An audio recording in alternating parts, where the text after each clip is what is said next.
Muito boa tarde, pessoal. Sejam muito bem-vindos a mais um vídeo. Então, dando continuidade à nossa leitura e discussão do capítulo 6 do Gaiton, agora a gente vai falar sobre os boxes presentes nesse capítulo. Então, vamos começar com a relação entre a velocidade de contração e a carga. O músculo esquelético se contrai extremamente rápido quando está contraído sem qualquer carga, para estado de contração total em torno de 0,1 segundo para o músculo médio. Quando é aplicada carga, a velocidade de contração fica progressivamente menor à medida que a carga aumenta, como mostrado na figura 6.11. Ou seja, quando a carga é aumentada até valor igual à força máxima que o músculo pode exercer, a velocidade de contração é zero, não ocorrendo alguma contração, apesar de a fibra muscular ter sido ativada. Essa velocidade decrescente de contração com a carga é causada pelo fato de a carga, na contração do músculo, ser uma força inversa que se opõe à força contrátil, causada pela contração do músculo.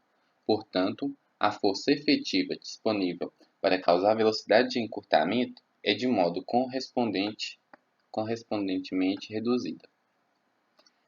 Então aqui é a figura 6.11, que mostra a relação entre a carga e a velocidade de contração do músculo esquelético com secção transversa de 1 cm² e comprimento de 8 cm. Então a gente tem a velocidade de contração e a contração oposta à carga. Então, com uma carga, uma contração oposta pela carga zero, então quando não se existe uma carga para se fazer a contração oposta, a velocidade é máxima aqui como mostrado no gráfico, que aqui o valor é 30.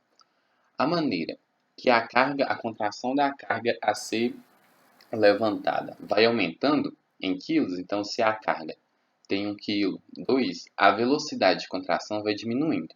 Então, quando não se tem carga, a velocidade é 30. Quando a carga é de 1 kg, a velocidade é em torno de 15. Quando é de 2 kg, já é em torno de 8. E assim vai decrescendo, a maneira que aumenta a carga, vai diminuindo a velocidade de contração, até chegar a um ponto em que a carga é tamanha que a contração não consegue ocorrer.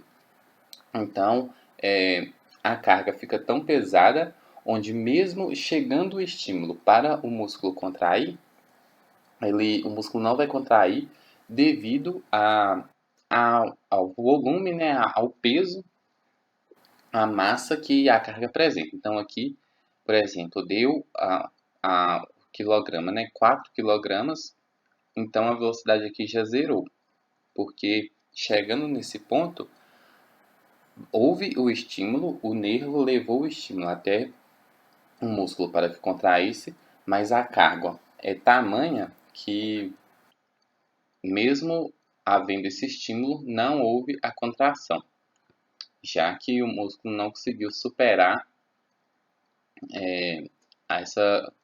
os quilogramas presentes na carga. Agora a gente vai falar da eficiência da contração muscular. A eficiência de uma máquina ou de um motor é calculada conforme o percentual de energia fornecida que é convertida em trabalho em vez de calor.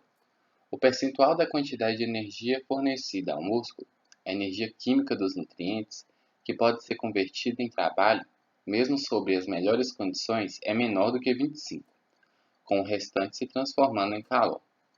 Então aqui a gente tem as leis da termodinâmica, Então mesmo quando ocorre trabalho, há essa perda de energia, mesmo nas melhores condições, sempre vai ter esse valor máximo que vai ser sempre menor que 25%.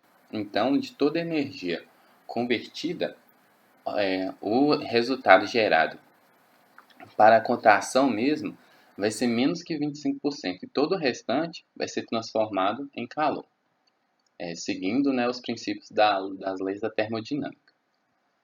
A razão para essa baixa eficiência é que cerca da metade da energia dos nutrientes é perdida durante a formação do ATP, e mesmo assim, somente 40 a 45% da energia do ATP pode ser posteriormente convertida em trabalho. Então, durante esse processo, há várias etapas de perda de energia. E nessa perda de energia, nem toda energia vai ser utilizada para a contração propriamente dita, já que há essas perdas.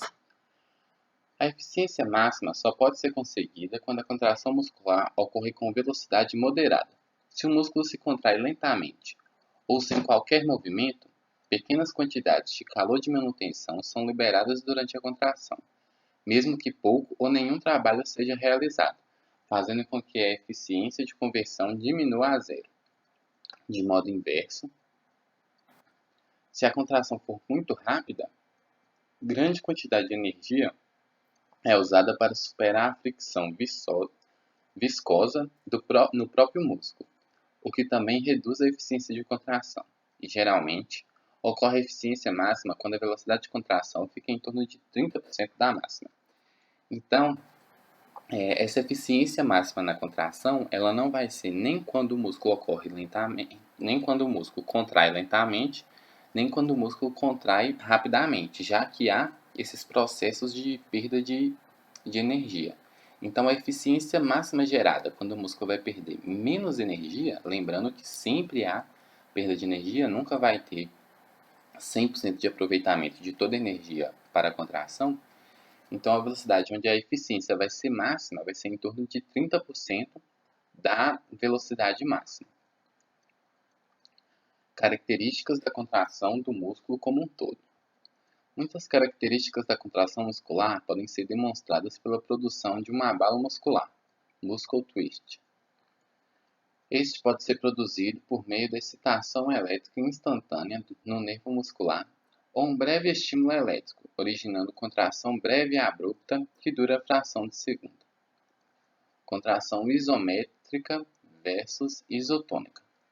A contração dita isométrica é quando o músculo não encurta durante a contração, ou seja, seu tamanho fica igual, isométrica.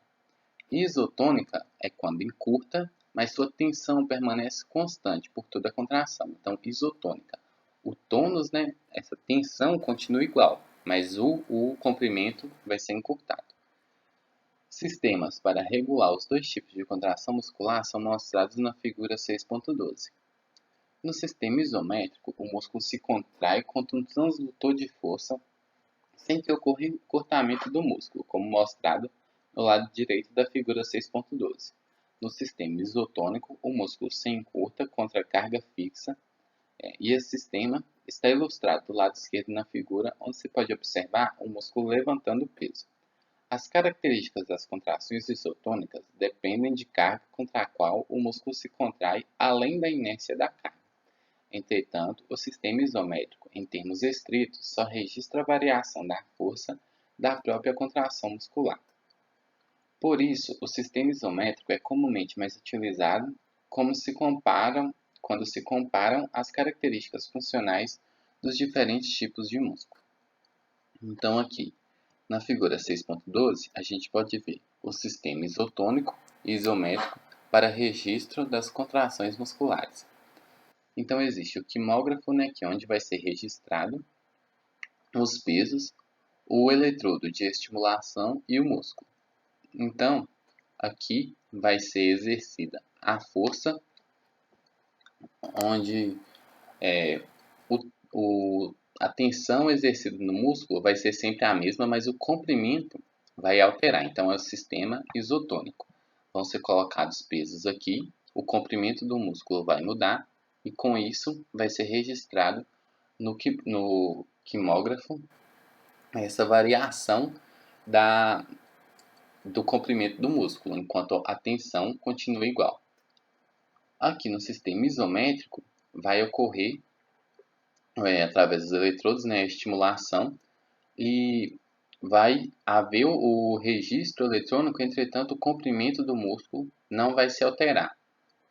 Vai ocorrer mudanças na tensão do músculo, mas o comprimento dele não se altera. E vai ser registrado esse valor também na variação de tensão nesse sistema isométrico.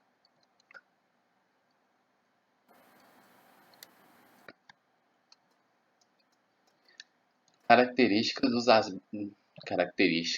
dos abalos isométricos registrados em diferentes músculos. O corpo humano contém músculos esqueléticos com dimensões muito diferentes, desde o músculo estapédio, muito pequeno no ouvido médio, medindo somente uns poucos milímetros de comprimento, a 1 milímetro ou mais de diâmetro, até o grande músculo quadríceps, meio milhão de vezes maior que o estapédio. Além disso, as fibras podem ser tão delgadas quanto 10 micrômetros de diâmetro ou tão grossas quanto 80 micrômetros.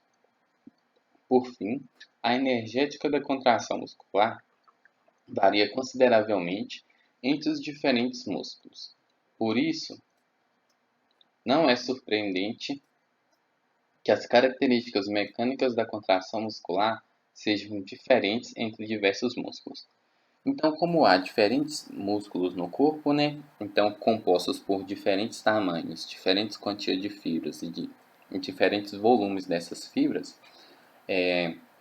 há também diferentes características mecânicas envolvendo cada um desses músculos. Então, enquanto deu o exemplo lá do músculo estapédio presente no ouvido, que é muito pequeno, muito delgado, há também a presença do quadríceps, que já é um músculo muito maior, e esses diferentes músculos, né, com diferentes tamanhos, apresentam diferentes características mecânicas que serão apresentadas.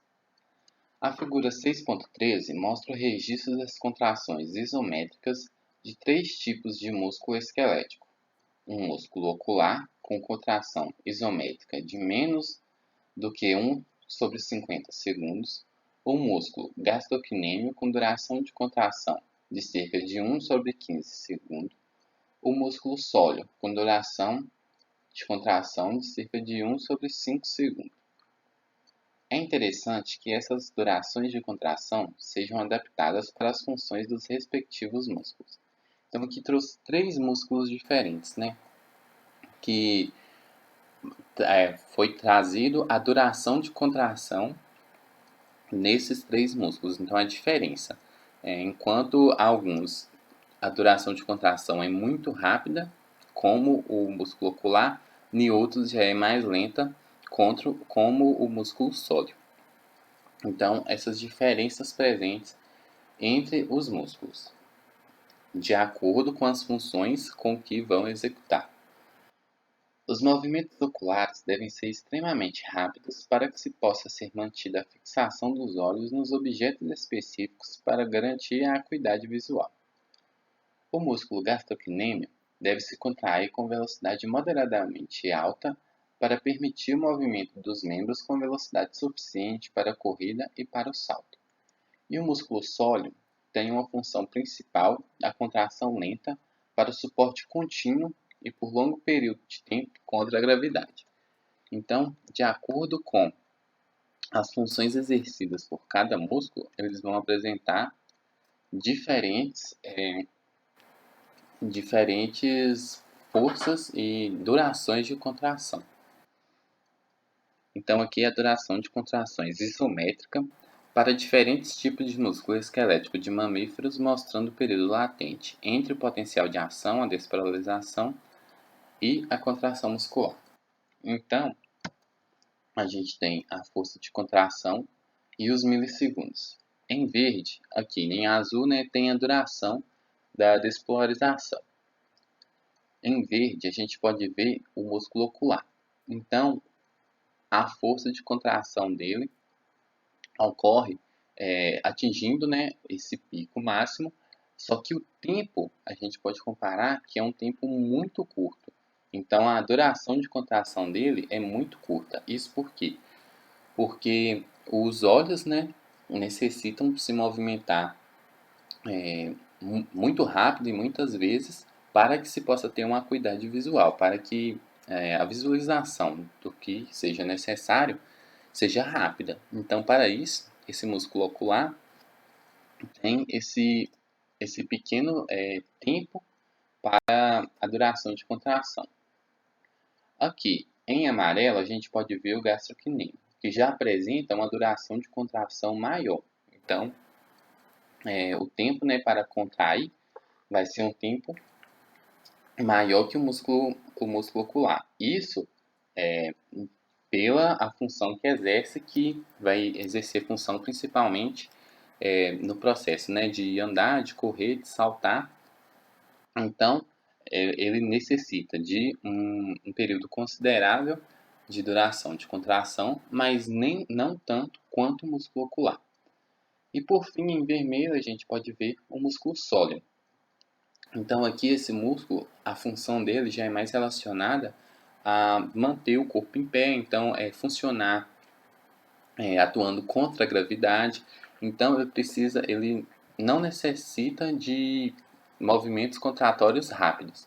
Então, a duração de contração dele vai ser a maior entre os músculos apresentados aqui, já que sua função não exige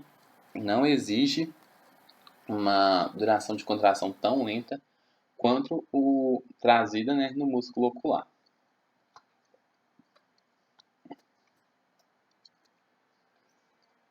Agora a gente vai falar das fibras musculares rápidas versus fibras lentas. Como discutida mais detalhadamente no capítulo 84 sobre a fisiologia dos esportes, cada músculo do corpo é composto por mistura das chamadas fibras musculares rápidas e lentas, além das fibras de diferentes gradações entre esses dois tipos extremos. Então, as fibras presentes no músculo podem ser, né, principalmente desses dois tipos.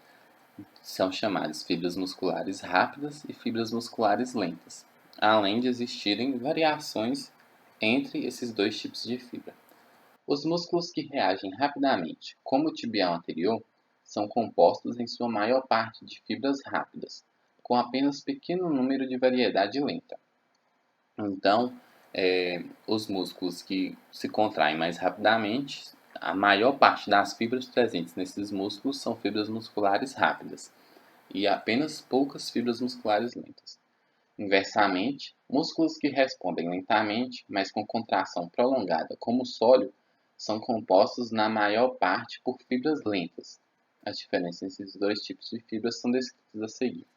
Então aqui o sólio novamente foi trazido, já que a necessidade de resposta dele pode ocorrer, né, mais lentamente, a velocidade de contração pode ser mais lenta, então a maior parte das fibras presentes nesses músculos são fibras musculares lentas, com apenas pequena quantidade de fibras musculares rápidas.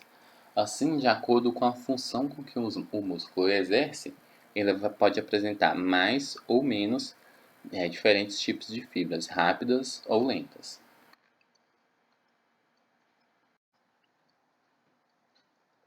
Fibras lentas, tipo 1, músculo vermelho. 1. Fibras menores. 2. Também inervado por fibras nervosas pequenas. 3. Sistema de vaso sanguíneo dos capilares mais extenso para suprir quantidades extras de oxigênio. 4. Número de mitocôndrias muito elevado, também para dar suporte aos altos níveis do metabolismo oxidativo. 5. As fibras contêm grande quantidade de mioglobina, proteína que contém ferro, semelhante à hemoglobina nas hemácias. A mioglobina se combina com o oxigênio e o armazena até que ele seja necessário.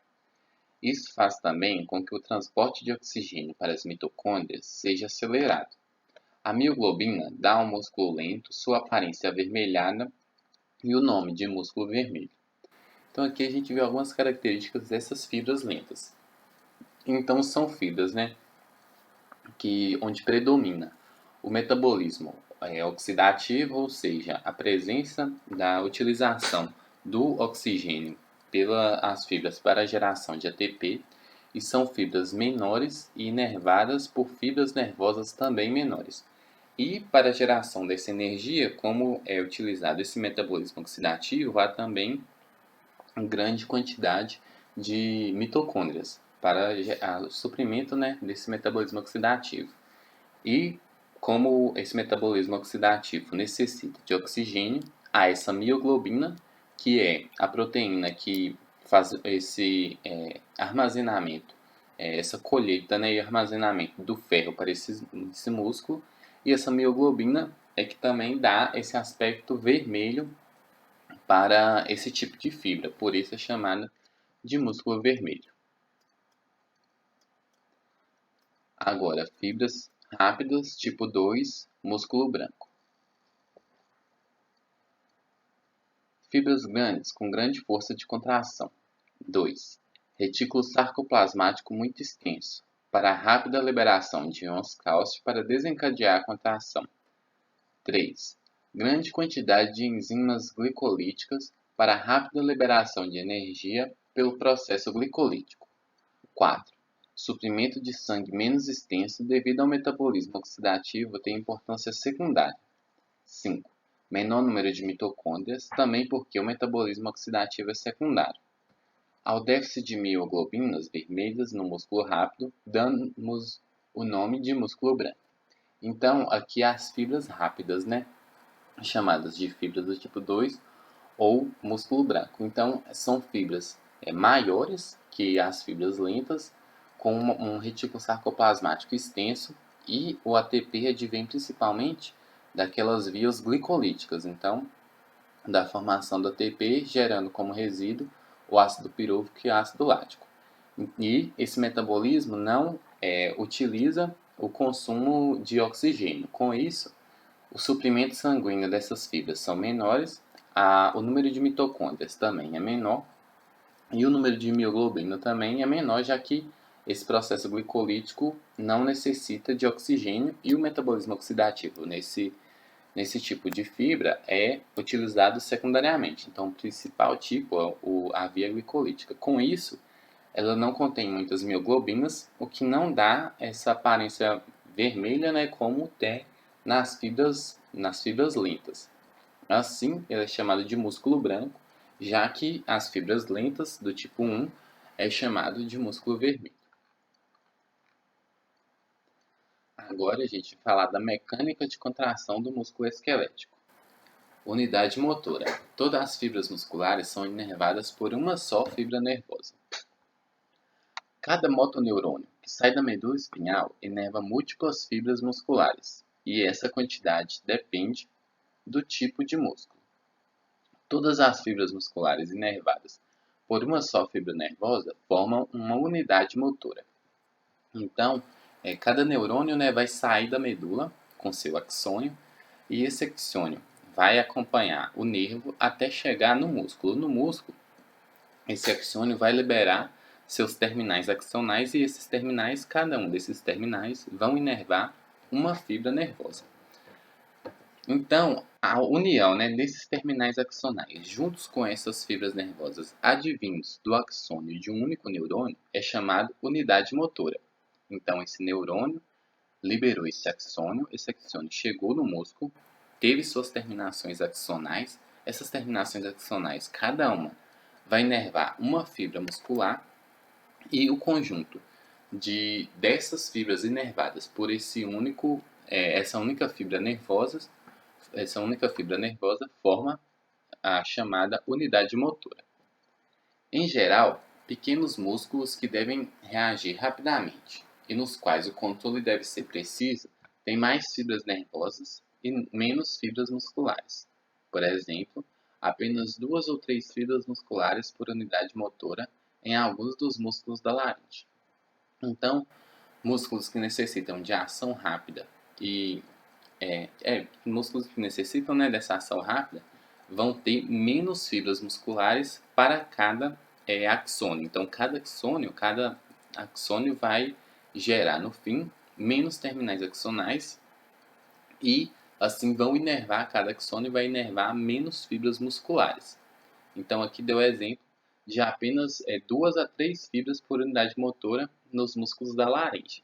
Então, são músculo que necessita, né, uma reação muito rápida, e assim cada axônio vai inervar apenas de 2 a 3 fibras musculares. Então, isso é uma unidade motora pequena.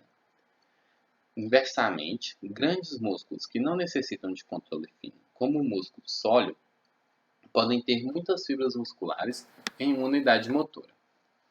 O número médio para todos os músculos do corpo é questionável, mas boa suposição seria em torno de 80 a 100 fibras musculares por unidade motora. Então, já há músculos, né, que não necessitam dessa reação rápida e não necessitam desse controle fino. Cada axônio vai inervar diversas fibras musculares, já que é um movimento mais grosseiro realizado por esse músculo. Assim, cada axônio vai gerar, né, mais terminais axonais, e esse axônio, advindo de um único neurônio, vai inervar mais fibras musculares. Assim, essa unidade motora vai ser uma unidade motora grande. As fibras musculares de cada unidade motora não estão agrupadas no músculo, mas se misturam com outras unidades motoras, como microgrupos de 3 a 15 fibras. Então, essas fibras, né, dessa unidade motora não estão agrupadas em um único lugar. Elas se dispersam, estão presentes dispersas ao longo do músculo. Essa interpenetração permite que as unidades motoras distintas se contraem em suporte às outras e não como segmentos individuais. Contrações musculares com forças diferentes. Somação das forças. Somação significa a somação de abalos individuais para aumentar a intensidade da contração total. A somação ocorre por dois meios. Pelo aumento do número de unidades motoras que se contraem ao mesmo tempo, referido como somação por fibras múltiplas. E 2. Pelo aumento de frequência de contração, que é referido como somação por frequência e pode levar à tetanização. Então, aqui está falando do aumento da intensidade da contração. Como essa intensidade de contração pode ser aumentada? Então, por esse mecanismo chamado somação. Ela, então, vai ocorrer, né? Essa intensidade de contração pode ocorrer por essa somação por dois meios. Aumentando o número de unidades motoras que estão agindo ou aumentando a frequência de contração com que essas unidades motoras agem. Então, se ali estão recrutando 5 unidades motoras e passa a recrutar 10, então a intensidade de contração vai ser aumentada, ocorrer uma somação. De outra maneira, se está ocorrendo, por exemplo, uma contração por segundo nessas 5 unidades motoras e passa a ocorrer 10 contrações por segundo nessas mesmas 5 unidades motoras, isso também aumenta a intensidade da contração. Assim, é também um tipo de somação das forças. Então, agora vai falar da somação por fibras múltiplas. Quando o sistema nervoso envia um sinal fraco para que o músculo se contraia, as menores unidades motoras do músculo podem ser estimuladas em preferência às unidades motoras maiores. Então, se o sistema nervoso, né, emite um sinal fraco, pode ser que esse sinal gere contração em unidades motoras pequenas, mas em unidades motoras grandes não gere. Então, à medida que a força do sinal aumenta, unidades motoras cada vez maiores começam a ser também excitadas, com as maiores unidades motoras apresentando 50 vezes mais força contrátil do que unidades menores. Então, quando esse sinal vai aumentando, unidades motoras maiores vão sendo recrutadas e assim vão contraindo também. Isso é conhecido como princípio do tamanho. Esse fenômeno é importante, pois permite a gradação da força muscular durante a contração fraca, que ocorre em pequenas etapas, uma vez que essas etapas ficam progressivamente maiores quando grande quantidade de força é necessária. A razão para esse princípio do tamanho é que as pequenas unidades motoras são inervadas por pequenas fibras nervosas motoras, e pequenos neurônios motores na medula espinal são mais excitáveis que os maiores, sendo naturalmente excitados primeiro. Então, se chega um sinal fraco, esse potencial de ação fraco, pode ser que ele estimule esses neurônios menores na medula espinal, e assim esses neurônios menores inervam unidades motoras menores. Então, esses neurônios menores inervam menos número de fibras musculares. Com isso, poucas fibras musculares vão ser ativadas por esse sinal fraco. Se chega um sinal forte, esse sinal forte ativa esses neurônios menores e também os neurônios maiores, já que é um sinal forte. Com isso, esses neurônios menores que inervam poucas fibras musculares, assim, gerando, né, uma unidade motora menor, vão ser ativados, e os neurônios maiores, que inervam várias fibras musculares e assim representam uma unidade motora grande, eles também vão ser ativados. E com isso, a intensidade da força de contração vai ser maior, já que inicialmente estava tendo apenas poucas fibras musculares ativadas e agora, com o sinal forte, vão ter um número de fibras maiores ativadas, gerando a contração muscular. Outra importante característica da somação por múltiplas fibras é que as diferentes unidades motoras são ativadas de forma assincrônica pela medula espinhal, de forma que a contração ocorre alternadamente entre as diferentes unidades motoras, uma após a outra, e desse modo produz contração suave e regular, até mesmo sob baixas frequências de sinais nervosos. Então, essas unidades motoras, elas são ativadas de forma assincrônica, ou seja, não são ativadas todas de uma vez. Então, ativa algumas unidades, depois ativa outras, e assim vai ocorrendo dessa forma assincrônica. Com isso, essa contração pode ocorrer até mesmo sobre essas baixas frequências dos sinais nervosos. Então, mesmo em sinais nervosos baixos, pode ser que ocorra, já que não ocorre toda a contração de uma vez, ocorre de forma sincrônica. Somação por frequência e tetanização. A figura 6.14 mostra os princípios da somação por frequência e da tetanização. O lado esquerdo mostra contrações musculares individuais, sucedendo-se uma após a outra com baixa frequência de estimulação. Em seguida, à medida que essa frequência vai aumentando, alcança-se um ponto onde cada nova contração ocorre antes que a anterior termine. Como resultado, a segunda contração é parcialmente somada à anterior, de forma que a força total de contração aumenta progressivamente com o aumento da frequência. Quando a frequência atinge um nível crítico, as contrações sucessivas eventualmente ficam tão rápidas que se fundem, e a contração total do músculo aparenta ser completamente uniforme e contínua, como mostra a figura. Isso é referido como tetanização. Com frequência pouco maior, a força de contração atinge sua capacidade máxima, de modo que qualquer aumento adicional da frequência além desse ponto não exerce novos efeitos para aumentar a força contrátil. Isso ocorre porque quantidades suficientes de íon cálcio são mantidas no sarcoplasma muscular, mesmo entre os potenciais de ação, de modo que o estado contrátil total é mantido, sem que seja permitido nenhum grau de relaxamento entre os potenciais de ação. Então aqui, na figura 6.14, mostra a frequência de somação e a tetanização. Então nesse gráfico a gente tem a força da contração muscular e a frequência de estimulação em vezes por segundo. Então em 5 vezes por segundo ocorre essa força de contração, chega a um ponto e termina, e assim uma nova contração vai ser gerada posteriormente. A maneira que essa frequência de estimulação, vezes por segundo, vai aumentando, então com 5 vezes por segundo, ocorre a contração e chega ao fim para que ocorra outra. Então ocorre essas 5 contrações, cada uma de uma vez. Então tem início e o fim dela, ocorrendo naturalmente como a gente já estudou.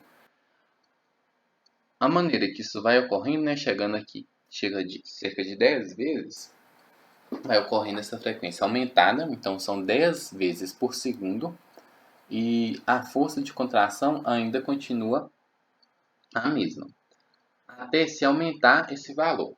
Então, a maneira que vai aumentando, agora a contração inicia, entretanto, ela não chega a ponto de terminar até que ocorra uma nova contração.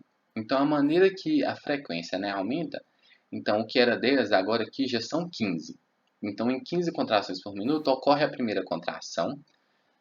E antes dela terminar completamente, então antes de ser liberado o cálcio, ocorrer a contração, o cálcio ser recolhido, já ocorre uma nova contração. Então, com isso, com essa nova contração, ela vai se somar à contração anterior. Aqui, com exemplo de 15 vezes por segundo. Então, chega nesse ponto, como essa frequência é aumentada, as contrações vão se somando. E a maneira que essa frequência vai aumentando, essa contração vai se somando ainda mais, não dando tempo de terminar a contração anterior para iniciar uma nova. Então, se ocorre uma contração, ela não termina e já inicia uma nova, essa contração inicial vai ser somada a essa próxima. E assim vai aumentando. Então, se a primeira contração ocorreu, a segunda iniciou antes da primeira terminar, então essa contração se somou. Se a terceira contração se iniciou antes da segunda terminar, ela somou com a primeira e com a segunda. Se a quarta contração iniciou antes da primeira, da segunda e da terceira terminar, assim a força de contração vai só aumentando. Entretanto, existe um máximo. Então é o ponto onde a contração fica contínua. Então o músculo não existe mais esse período de relaxamento, já que a frequência de estimulação é tão grande que o músculo fica basicamente contraído. E isso é chamado de tetanização. Quando não existe, né, esse tempo para que a contração anterior termine para que ocorra uma nova. Então, antes da contração anterior terminar, já ocorre uma nova contração e isso vai se somando aqui, por exemplo, em 40 vezes por minuto, já ocorre essa tetanização e essa força de contração muscular vai sendo essa força máxima, com a somação dessas contrações musculares.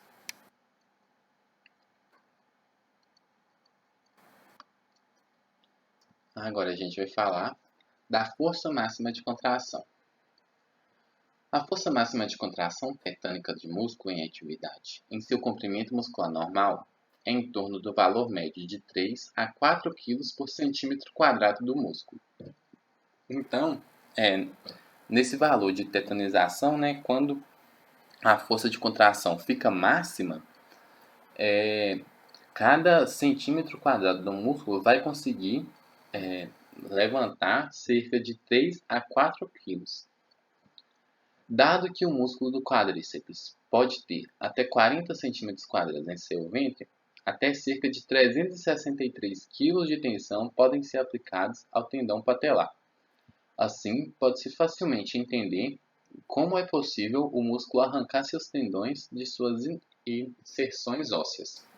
Então, para ver, né, como quando ocorre essa tetanização, a força que é gerada. Então, como em cada centímetro quadrado do músculo consegue levantar em média de 3 a 4 quilos, os músculos muito grandes, como aqui o exemplo do quadríceps, que pode ter até 40 centímetros quadrados, ele pode ser capaz de sofrer uma tensão de até 363 quilos, nesse caso.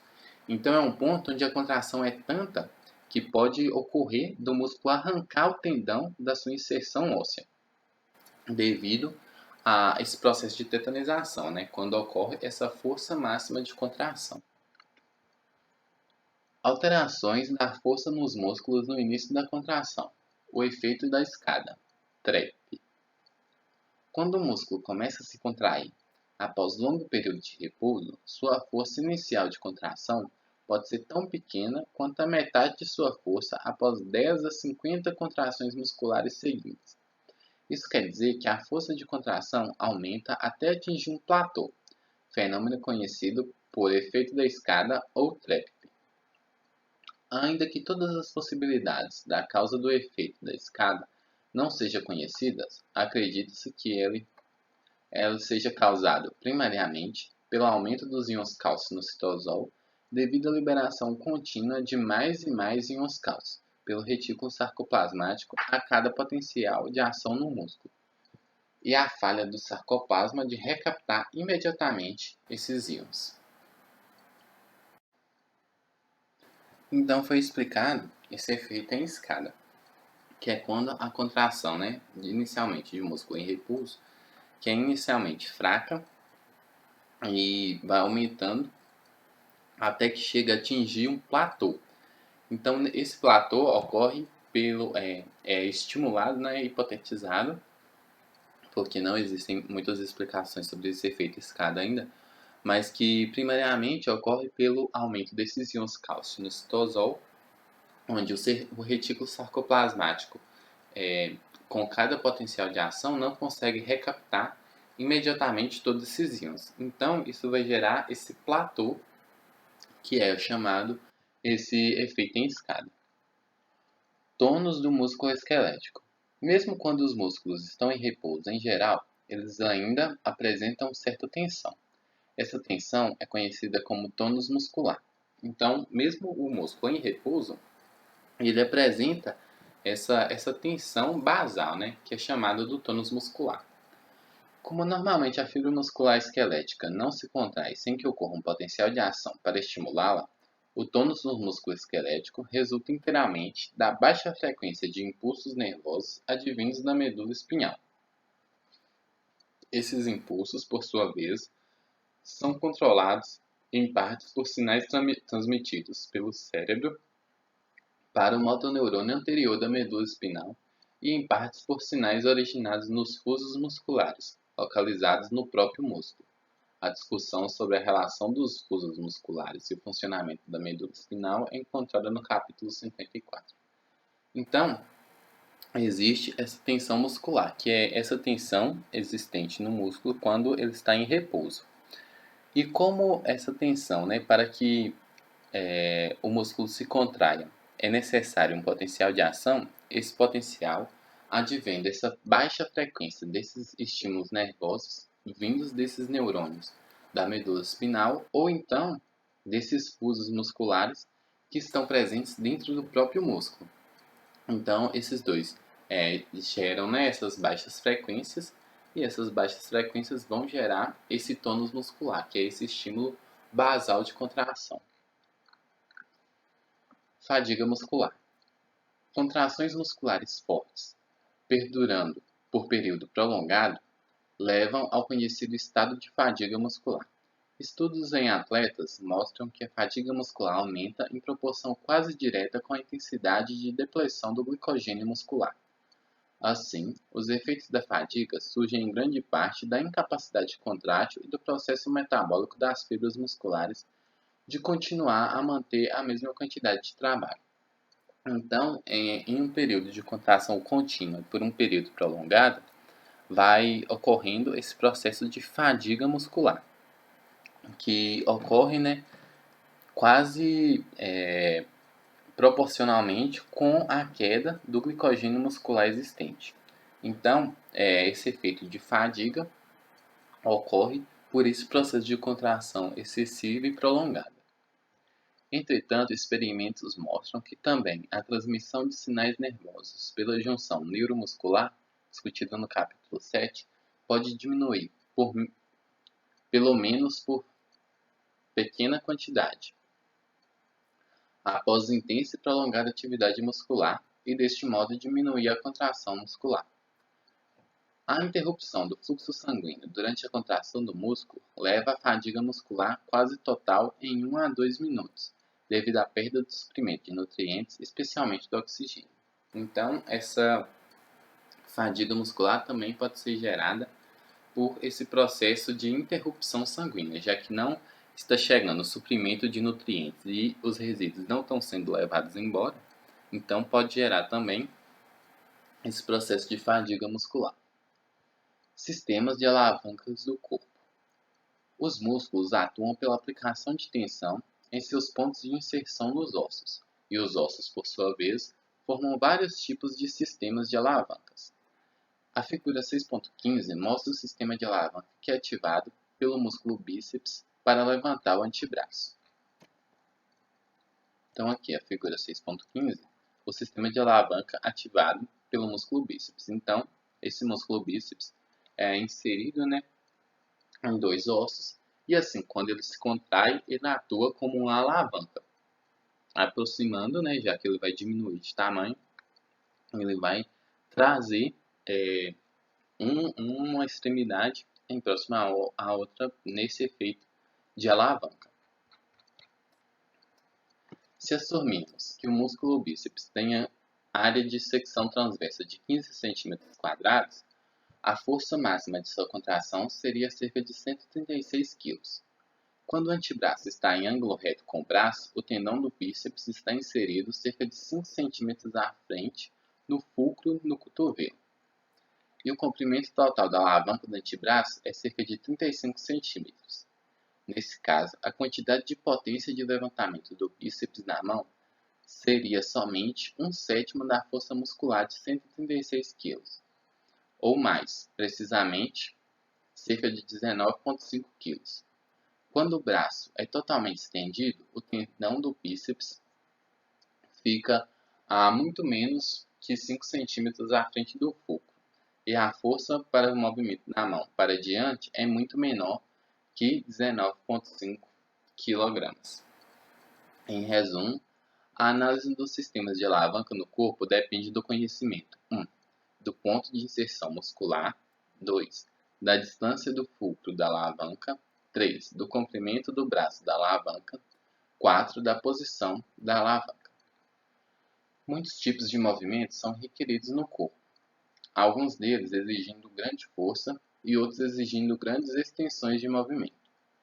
Por essa razão, existem muitos tipos diferentes de músculos, alguns longos e que se contraem por longa distância, e alguns curtos, mas com grandes áreas de secção transversa e capazes de fornecer força extrema de contração por curtas distâncias. O estudo de diferentes tipos de movimento dos músculos, dos sistemas de alavanca e dos seus movimentos é conhecido como cinesiologia, sendo um importante componente científico da fisioanatomia humana. Então, a importância desse mecanismo de alavanca para o corpo. Então, para se estudar melhor esse mecanismo de alavanca, tem que se ter noção os pontos de inserção e a distância do fulcro dessa alavanca, o comprimento do braço de alavanca e o posicionamento dessa alavanca, para se ter uma noção de como vai funcionar esse mecanismo de alavanca muscular.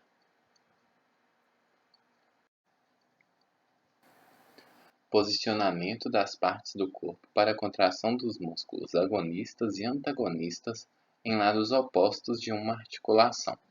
Coativação dos músculos antagonistas. Praticamente todos os movimentos do corpo são causados por contrações simultâneas dos músculos agonistas e antagonistas nos lados opostos da articulação. Isso é referido como coativação dos músculos agonistas e antagonistas, sendo regulado pelos centros de controle motor do cérebro e da medula espinhal. A posição de cada parte separada do corpo, como um braço ou uma perna, é determinada pelos graus relativos de contração dos grupos musculares agonistas e antagonistas. Por exemplo, vamos assumir que um braço ou perna deve ser colocado em posição média de seu alcance. Para isso, os músculos agonistas e antagonistas recebem praticamente a mesma intensidade de excitação. Lembre-se de que um músculo estirado se contrai com mais força que um músculo não estirado, como mostrado na figura 6.10, mostrando força máxima para a contração no comprimento funcional total do músculo e quase nenhuma força de contração na metade do seu comprimento normal. Desse modo, o músculo estirado em um dos lados da articulação pode se contrair com muito mais força que o músculo não estirado do lado oposto. À medida que o braço ou perna se move para a posição média, a força dos músculos mais longos diminui, enquanto os músculos mais curtos aumenta até as duas forças ficarem iguais.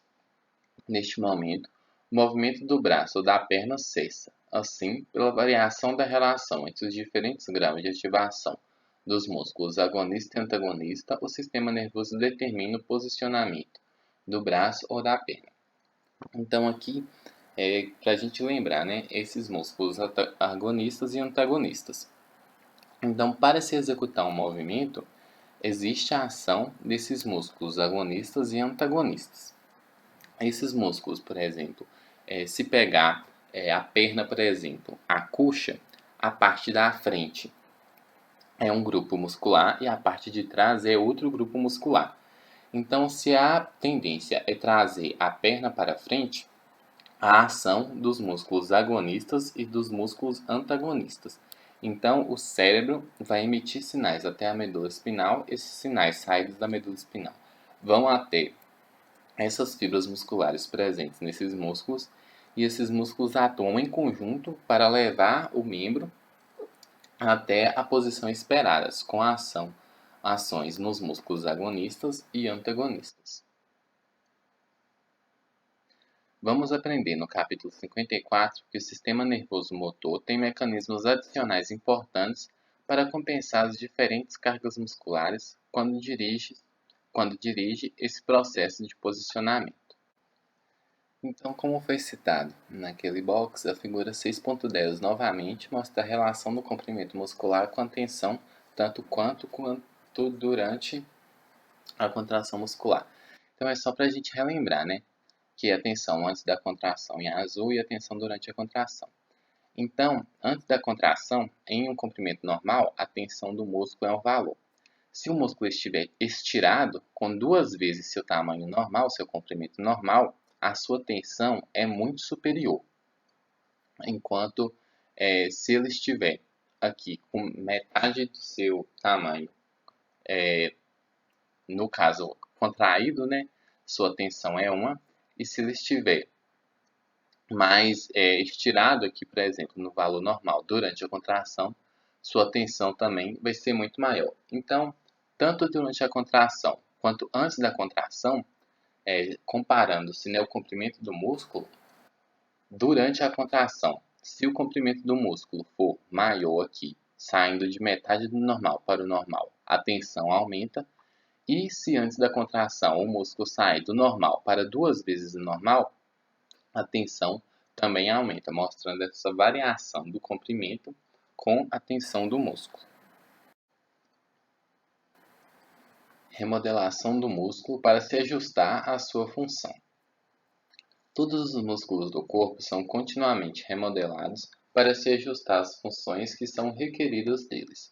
Seus diâmetros podem ser alterados, seus comprimentos podem ser alterados, suas forças podem ser alteradas, seus suprimentos vasculares podem ser alterados e até mesmo suas fibras musculares, mesmo que discretamente, podem ser alteradas. Esse processo de remodelação é, em geral, bastante rápido, durando no máximo poucas semanas. Na verdade, experimentos em animais mostram que as proteínas contráteis em alguns dos menores e mais ativos músculos podem ser substituídas no curto período de 2 semanas. Então, para se ajustar a uma determinada função, o músculo pode passar por essas diferentes remodelações, alterando suas formas e suas propriedades.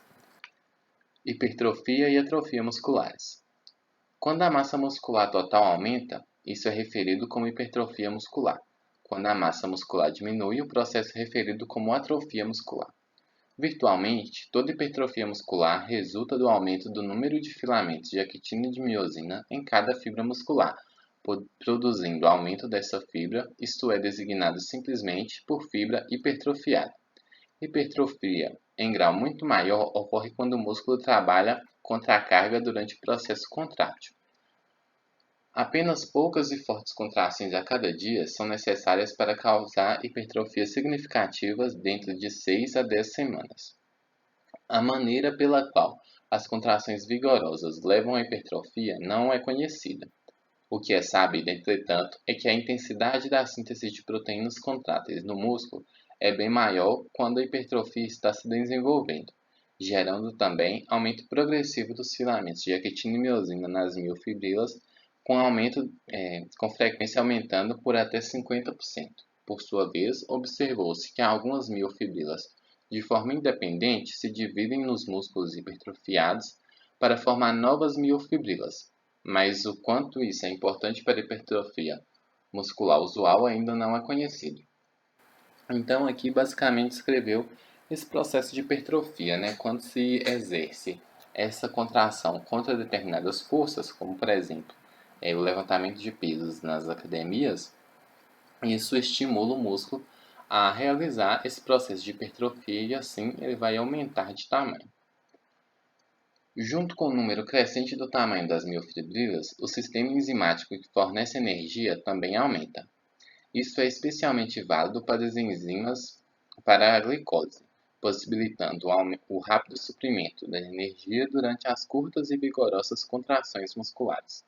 Então, junto com o aumento, né, do tamanho das miofibrillas, ocorre também um aumento das enzimas desse sistema enzimático que vai suprir a energia necessária para todo esse músculo. Quando o músculo fica sem uso por muitas semanas, a intensidade de degradação das proteínas contráteis é muito mais rápida do que a intensidade de sua reposição. Disso resulta a atrofia muscular. A via parece ser responsável pela parte da degradação ocorrendo em músculo em atrofia é a via ubiquitina-proteasoma dependente de ATP. Proteasomas são grandes complexos de proteínas que degradam outras proteínas danificadas ou desnecessárias por proteólise, a reação química que desfaz as ligações peptídicas. A ubiquitina é a proteína respiratória que basicamente marca as células que serão destinadas à destruição pelos proteasomas.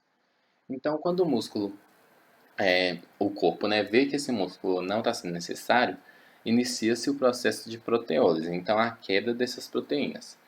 Então, a proteína chamada ubiquitina marca essas proteínas e os proteasomas vão quebrar essas proteínas e assim vai ocorrer essa proteólise. E todo esse mecanismo é dependente de ATP.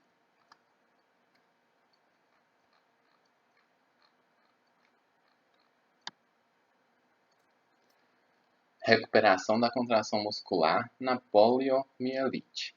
Desenvolvimento de unidades macromotoras. Quando algumas, porém não todas fibras nervosas do músculo são destruídas, como ocorre usualmente no caso da poliomielite, as fibras nervosas remanescentes se ramificam para formar novos axônios, que então vão inervar muitas das fibras musculares paralisadas.